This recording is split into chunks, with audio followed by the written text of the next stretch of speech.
एक बार ऐसा बना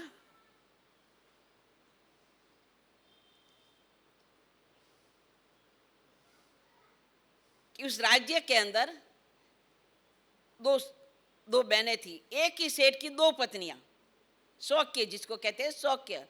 उसमें बड़ा झगड़ा हो गया। झगड़ा चला तो इतना जबरदस्त झगड़ा चला कि उसको निपटारा करना कैसे। बड़े बड़े लोग भी थक गए। अब वो न्याय लेने के लिए थे, राजा तक पहुंच गए। राजा तक पहुंचे, राज्यसभा में आए। अब दोनों ही सेठ की पत्नियां वहां आकर के राजा के सामने फरियाद करी और कहते देखो राजन, ये बेटा मेरा है, लेकिन ये क्या कहती है मेरा है। दूसरी कहती है ये बेटा मेरा है, लेकिन ये कहती है नहीं मेरा है। अब करना क्या, आप ही राजन हो, ये न्याय कौन देंगे? राजा देगा। अब राजा भी समझ लगे कि दोनों दोनों कहती है वो के बेटा मेरा है, ये कहती है बेटा मेरा। अब करना क्या? क्या दोनों को आधा आधा कर ले? धन तो है नहीं तो आधा आधा कर ले। अब रखना कैसे? एक इधर से खींच रही है, एक उधर से खींच रही है, बड़ा जमा। अब रानी को, सुमंगला को पता चला। उसने कहा राजन, अगर आपकी आज्ञा हो तो मैं आना चाहती हूँ और इस न्याय का फैसला मैं करना चाहती हूँ।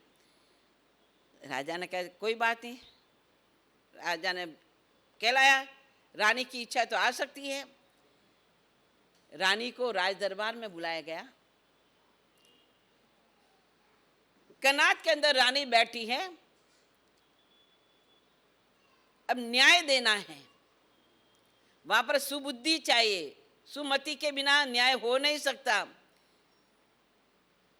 रानी ने कहा एक काम करो, अब ऐसा तो झगड़ा निपटेगा नहीं, झगड़ा बहुत लंबा हो गया है, दोनों कदागर पर चढ़ी हुई। ऐसा करो कि ये बच्चा है ना, उसको तलवार लेकर के दूर कर दिया जाए।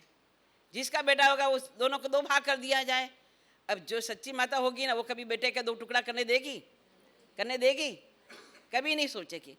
कोई बात नहीं, वहां भी रहे तो सुखी रहे। तो राजा ने कहा कोई बात नहीं। एक रानी ने ये संदेश दिया कि आप इस तरह से न्याय करिए, जो सत्य माता होगी उसकी परीक्षा हो जाएगी। दोनों शौक किया। अब किसका बेटा ये निर्णय लेना है, तो राजा ने ये निर्णय दिया कि चलो ये कार्य किया जाए। जैसे हाथ में तलवार उठा करके ये निर्णय करने लगे, लेकिन जो सच्ची माता थी वो कहती है कि नहीं नहीं नहीं नहीं, कुछ भी हो जाए, भले मेरा बेटा उन पे जाए तो चलेगा, लेकिन मुझे अपने बेटे के नहीं करने हैं। रानी ने कह दिया सत्य माता वो है जिनके प्रति, अपने संतान के प्रति वात्सल्य का भाव पैदा हो गया, जिनके हृदय में करुणा का भाव पैदा हो गया, वही माँ सत्य है। ये तो झूठी माता है। और जिसकी संतान थी उसको सौंप दिया गया। तो इसलिए ऐसे समय में जिनको सद्बुद्धि प्राप्त हुई, सद्बुद्धि से जो निर्णय लिया गया, इसलिए परमात्मा के पिता ने सोचा सचमुच में इस पुत्र के प्रभाव से महारानी को क्या मिली? सुबुद्धि मिली ना, सुमति मिली ना। इसलिए हमारा जो बेटा होगा उसका नाम क्या रखेंगे? देखो नाम कैसे रखा गया, सुमतिनाथ। अब छठे आते हैं पदम प्रभु। तो पदम प्रभु नाम क्यों रखा गया? छठे भगवान का नाम पदम प्रभु क्यों रखा गया?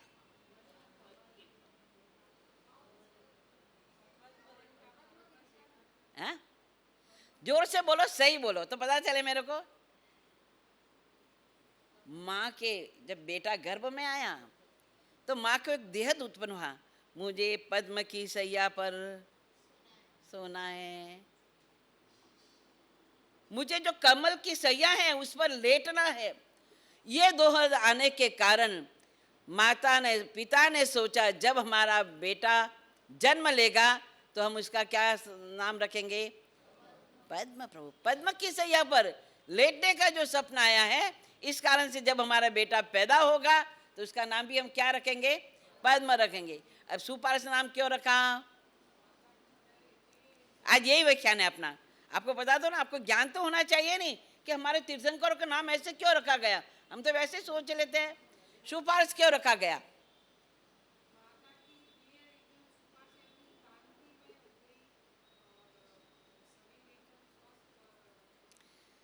जो दूर था वो निकट आ गया, पास में आ जाना, सुंदरता बढ़ा देना, यानी कि जो एक शरीर में सुंदर था वो पास में सुंदरता बढ़ गई, इसलिए उसका नाम क्या रखा गया? सुपार्श रखा गया। अब चंद्र प्रभु भगवान का नाम क्यों चंद्र रखा गया? आपकी परीक्षा है, रोज व्याख्यान ही सुनाती हूँ ना, आज कुछ पूछू तो सही, आपको रोज व्याख्यान क्या सुनना?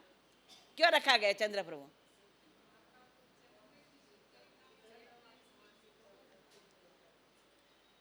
माँ को धोध उत्पन्न हुआ, मुझे चंद्र का पान करना है, मुझे चंद्र का पान करना, ये धोध उत्पन्न हुआ।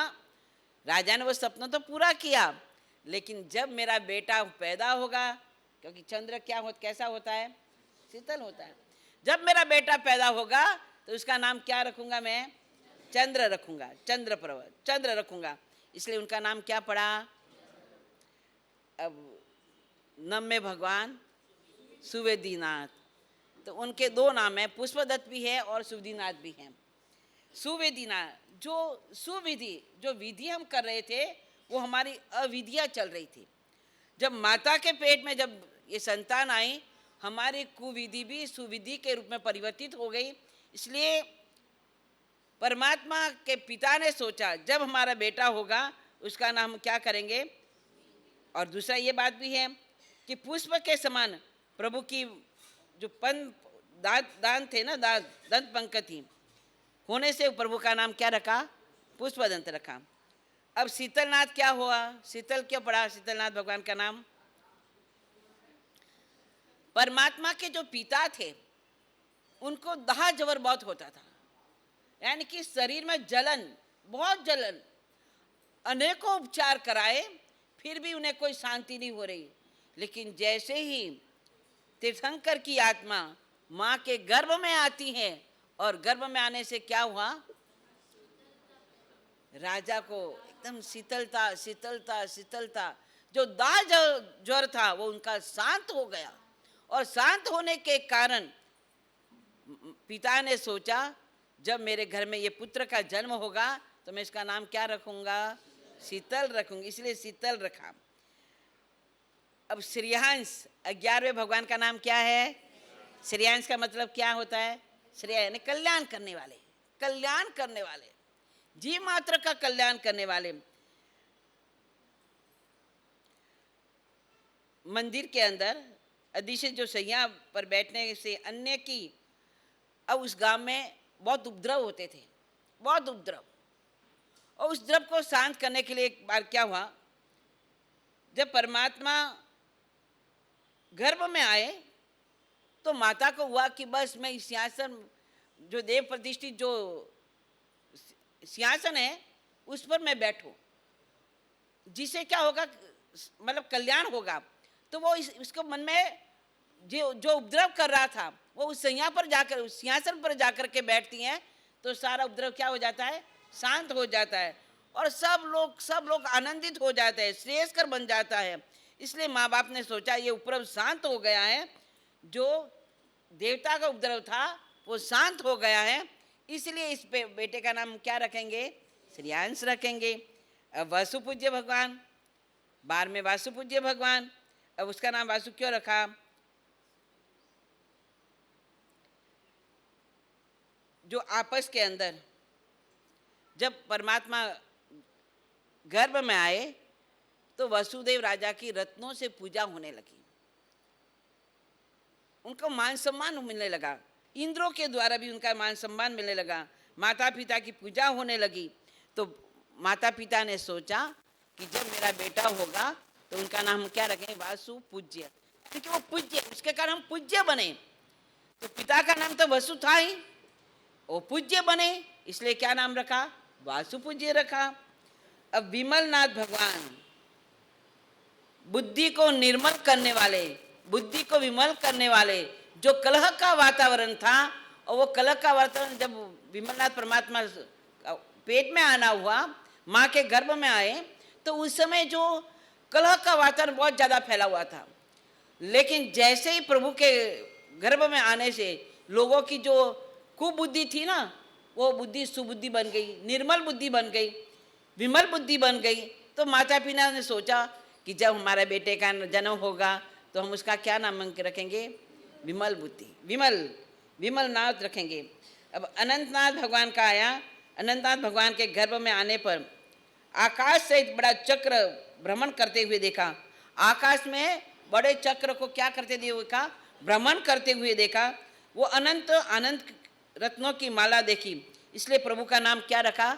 वो रत्न कैसे? अनंत रत्नों की माला के रूप में था, इसलिए परमात्मा का नाम क्या रखा? अनंतनाथ रखा। धर्मनाथ भगवान का नाम गर्व के प्रभाव से प्रभु के माता पिता को धर्म पर अत्यंत राग हो गया। पहले वो धर्म नहीं करते थे, लेकिन उनको वितराग धर्म के प्रति राग भाव पैदा होने से उन्होंने कहा, ओहो बेटा पेट में आया तब से मैं धर्म बहुत करने लगी हूँ, बहुत धर्म ध्यान करने लगी हूँ, तो अब मेरा जब बेटा होगा तो उसका नाम भी हम क्या रखेंगे? धर्म रखेंगे। हमारे पूर्वज ऐसे रखते थे पहला नाम। हमारे पूर्वज कैसे रखते थे? शांतिलाल, मोतीलाल, मांगीलाल, ऐसे नाम रखते थे। अभी जैसे नाम नहीं, आपके जैसे नाम नहीं, और वो नाम के अनुसार गुण भी होते थे। अब तो नाम तो अलग न गुण अलग। जैसे संतानें होती थी मांग करके लेते थे, मांग करके लेना, वो कपड़े उपड़े क्या मांग करके, ऐसा कोई रिवाज था, तो वो मांग करके लेते थे, उसका नाम फिर मांगीलाल ही रखते थे कि मांग करके लिया हमने। तो भगवान ऐसे ऐसे नाम रखे जाते थे। तो ऐसे नाम रखे जाते थे। धर्मनाथ, शांतिनाथ। जब परमात्मा गर्भ में आए तो महामारी की बीमारी फैली हुई थी।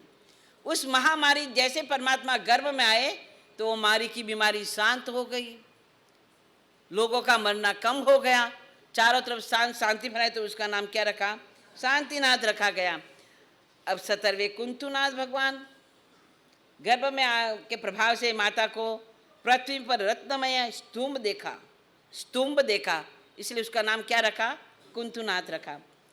अरनाथ भगवान रत्नमय, प्रभु के गर्भ के प्रभाव से माता ने स्वप्न में रत्नमय आरे और स्तूप देखे, इसलिए उसका नाम क्या रखा? अरनाथ रखा। मल्लीनाथ भगवान जब गर्भ में आए तो एक साथ में 6 ऋतु के फल, पहला एक 6 ऋतु के, हर ऋतु का अलग अलग फल होता है, लेकिन जैसे परमात्मा गर्भ में आए तो 6 ऋतु के फल एक ही समान पैदा होने लगे, और फूलों की सैया पर सोना का दोहत उत्पन्न हुआ माँ को, इसलिए उसका नाम क्या रखा? मल्लीनाथ रखा। मुनीश्वर नाम भगवान का क्यों रखा? 12 व्रत को धारण करने, यानी कि जो अव्रत से सुव्रत में आए, माता ने उस समय 12 व्रत को अंगीकार किया, इसलिए क्या नाम रखा उनका? मुनि सूरत रखा, मुनि और सुव्रत। फिर नमीनाथ भगवान का, आसपास में शत्रु राजा ने नगर को एक किले से घेर लिया था। अब क्या हुआ? घेर लिया तो अब सब भयभीत बन गए, अब क्या करेंगे, कैसे निकलेंगे? राजा बड़ा बलवान है, चढ़ाई कर लिए, अब सबको मन में भय था। लेकिन जब पुत्र गर्भ में आए तो सामने से शत्रु आकर के क्या करने लगे?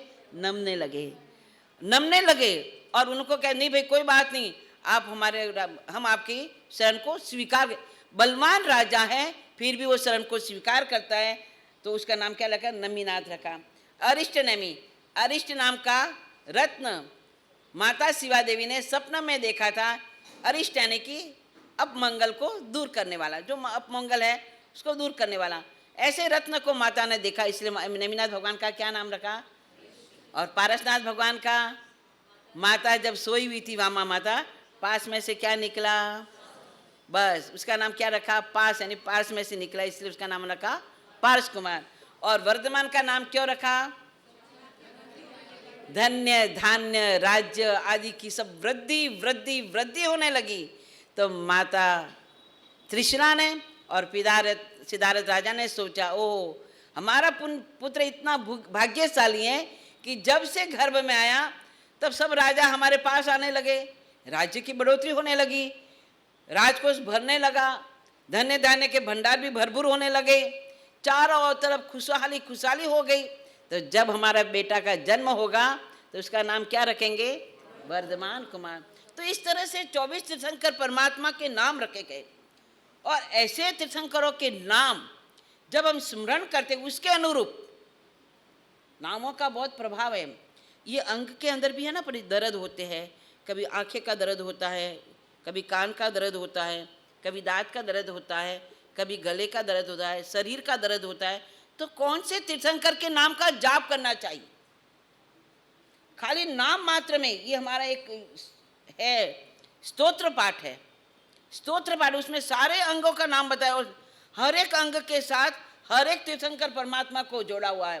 तो आप सोचिए, शारीरिक दृष्टि से, मानसिक दृष्टि से भी बताया गया कि हमारा दिमाग काम न करे, कौन से ग्रह लगता है, ग्रह यानी क्या, मानसिक स्थिति बिगड़ जाए, कौन सा ग्रह का दोष हो तो कौन से भगवान की आराधना करनी, ये सारे ग्रह के साथ सारे तीर्थंकर परमात्मा को जोड़ा गया, उनके नाम को जोड़ा गया। तो नाम में कितनी शक्ति है। तुम नाम मंत्र, उन तीर्थंकरों का नाम अगर हम हृदय में धारण करते हैं, श्रद्धा के पुरुष का नाम जपते हैं, तो निश्चित हमें शारीरिक शांति भी मिलती है, स्वस्थता भी मिलती है, मानसिक शांति भी मिलती है और आत्मा का भी उद्धार होता है। ऐसे 24 जिनी गई, ऐसे 24 तीर्थंकर परमात्मा की क्या करनी चाहिए, हमें स्तुति करनी चाहिए, स्तुति करनी चाहिए।